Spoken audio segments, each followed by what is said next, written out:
बिस्मिल्लाहिर्रहमानिर्रहीम। Dear graduation students, अस्सलाम वालेकुम। Welcome to introductory chemistry. Hyper conjugation exam के लिहाज से एक बहुत अहम टॉपिक है और इसमें से शॉर्ट क्वेश्चंस और एमसीक्यूज पेपर में आते हैं।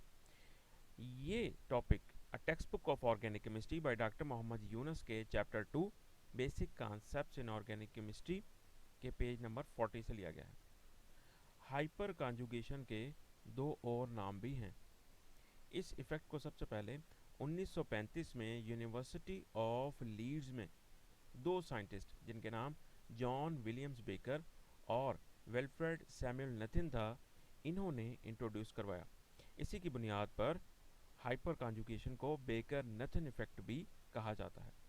इसे नो बॉन्ड रेजोनेंस भी कहा जाता है।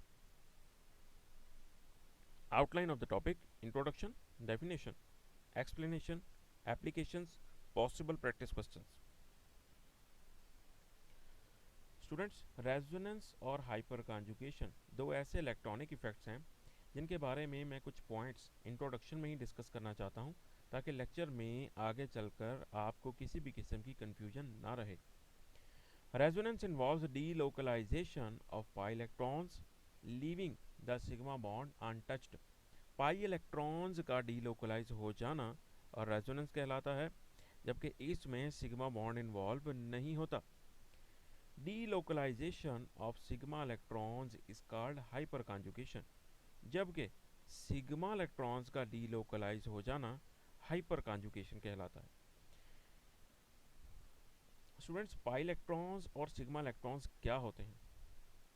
अगर किसी भी मॉलिक्यूल में दो एटम्स के दरमियान सिंगल बॉन्ड हो तो उसे सिग्मा बॉन्ड कहते हैं, और अगर दो एटम्स के दरमियान डबल बॉन्ड हो तो पहला बॉन्ड सिग्मा बॉन्ड और दूसरा बॉन्ड पाई बॉन्ड कहलाएगा।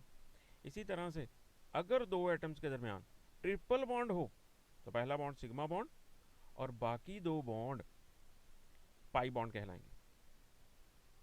रेजोनेंस और हाइपर कॉन्जुगेशन दोनों किसी भी मॉलिक्यूल की स्टेबिलिटी के बारे में बताते हैं। इसी वजह से इन इफेक्ट्स को stabilizing effects of the molecule भी कहा जाता है। अगर ये किसी मॉलिक्यूल की स्टेबिलिटी के बारे में बताते हैं तो इनमें से मोर इफेक्टिव कौन सा है और लेस इफेक्टिव कौन सा है, इन्हें मैंने पॉइंट्स टू रिमेंबर में डिस्कस किया है। The delocalization in hyperconjugation is much less effective, about 10% than resonance. Hyperconjugation resonance के लिहाज से 10% कम असर रखती है।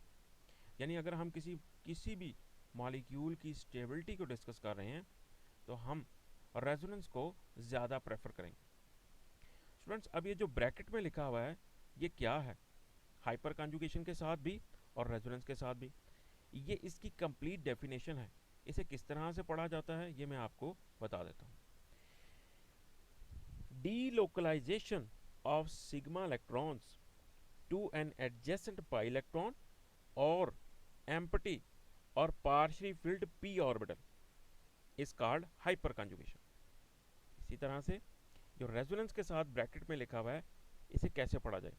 Delocalisation of pi electrons to an adjacent pi electron और एम्प्टी और partially filled p orbital is called resonance. Hyperconjugation दो तरह से होती है, कार्बन और कार्बन सिंगल बॉन्ड, कार्बन और हाइड्रोजन सिंगल बॉन्ड। अब कार्बन कार्बन सिंगल बॉन्ड वाली हाइपर कॉन्जुगेशन और कार्बन हाइड्रोजन बॉन्ड मौजूद हाइपर कॉन्जुगेशन में से जो मोर इंपॉर्टेंट है वो कार्बन हाइड्रोजन बॉन्ड वाली hyperconjugation. Definition: hyper conjugation is the interaction of sigma electrons with pi electrons of an unsaturated system और with a p orbital।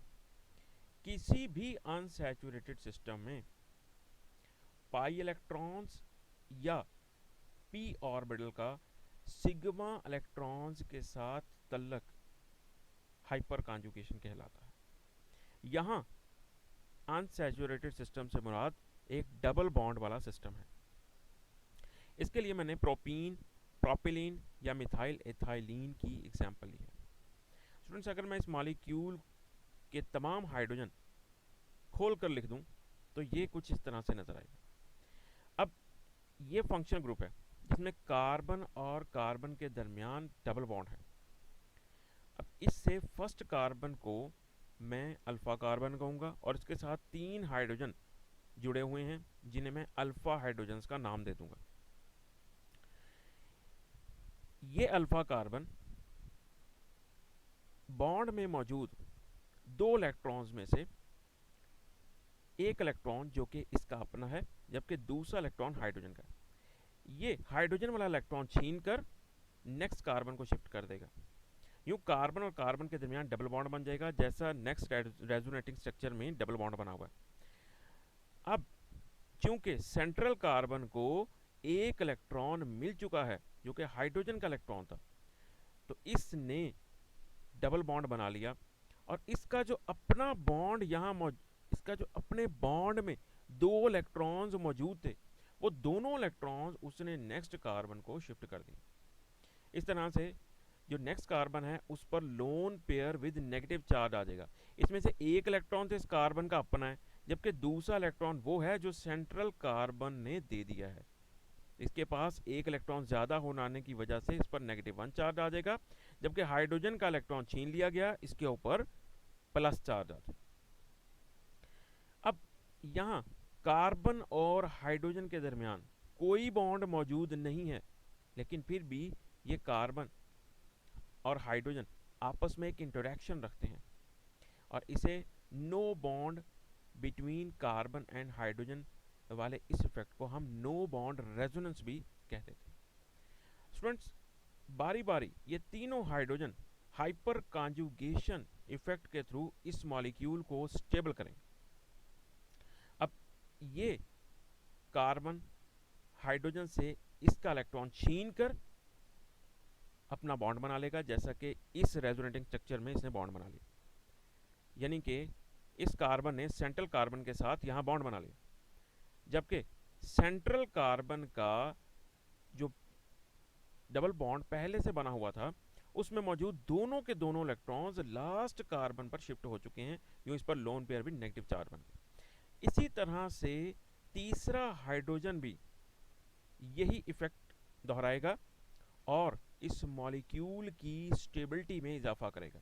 तो हमने ये देखा कि जो प्रोपीन है उसके अंदर एक अल्फा कार्बन, 3 अल्फा हाइड्रोजन्स, ये 3 अल्फा हाइड्रोजन्स बारी बारी हाइपर कॉन्जुगेशन इफेक्ट के थ्रू इस मॉलिक्यूल की जो स्टेबिलिटी है उसको बढ़ा रहे हैं और इन्होंने 3 रेजोनेटिंग स्ट्रक्चर्स बना रखे जिसकी वजह से इस मॉलिक्यूल की स्टेबिलिटी में इजाफा हो रहा है। डियर स्टूडेंट्स, इससे आगे हम वीडियो लेक्चर नंबर 2 में डिस्कस करते हैं।